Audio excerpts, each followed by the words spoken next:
Mes attentes par rapport à cette rencontre qui réunit les jeunes de la diaspora du Sahel, que ce soit du Tchad, du Niger, du Burkina et de la Mauritanie. Donc ça permet d'avoir une synergie d'action. Le projet La Voix des jeunes du Sahel a pour objectif de favoriser l'implication effective des jeunes des États membres du G5 Sahel dans les processus de décision politique, économique et sociale dans leur pays. Il faudrait qu'on évite de donner une raison aux jeunes de vouloir aller ailleurs pour mieux vivre. Pour moi, la question de la paix et de la sécurité est aussi liée à la question économique. Au niveau de l'Afrique, du G5 Sahel, on s'est rendu compte tous ici que l'Internet, pour avoir 2 mégas, c'est tout un problème. Donc même si on veut investir, créer des projets sur place, on est confronté à un problème de défi qui est là sur le terrain.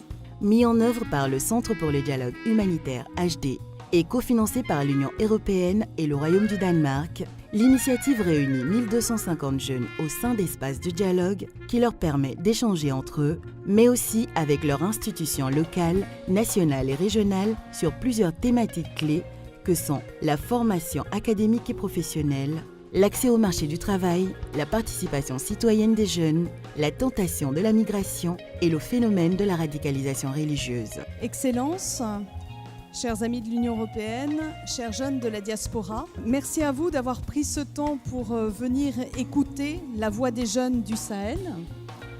L'interaction entre les différents pays du G5 Sahel, c'est extrêmement important. Mais aussi, ce qui a lieu de noter, ce qui est votre spécificité, c'est que vous êtes à la fois d'ici, je parle de l'Europe, mais de là-bas, parce que vous êtes originaire de cette zone.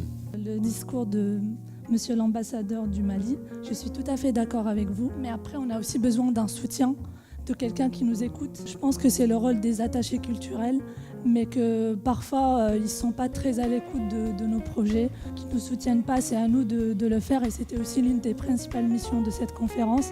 Vous devez vous investir, vous devez vous impliquer. Toutes les idées de consultation, d'association à nos projets, etc. Quelque part, on se retrouve tous dans la proposition de solutions.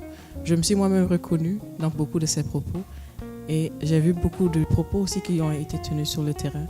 Et s'il y a une chose dans laquelle je crois réellement, c'est qu'ensemble, ils sont en train de proposer des solutions qui sont viables. C'est dans ce cadre que s'est tenue du 11 au 13 novembre 2017 à Bruxelles, une première rencontre des jeunes de la diaspora sahélienne en Europe. 50 jeunes de la diaspora ont eu l'occasion d'échanger leur expérience et impressions sur les sujets abordés par leurs 1250 camarades. Dans un premier temps, on tient à féliciter cette initiative parce que pour une fois, on va être tous mis en commun. Le Sahel est confondu. Il n'y a pas un pays, il n'y a pas une fédération. Il y a le Sahel qui ne fait qu'un. Donc déjà, je tiens à vous remercier pour ça.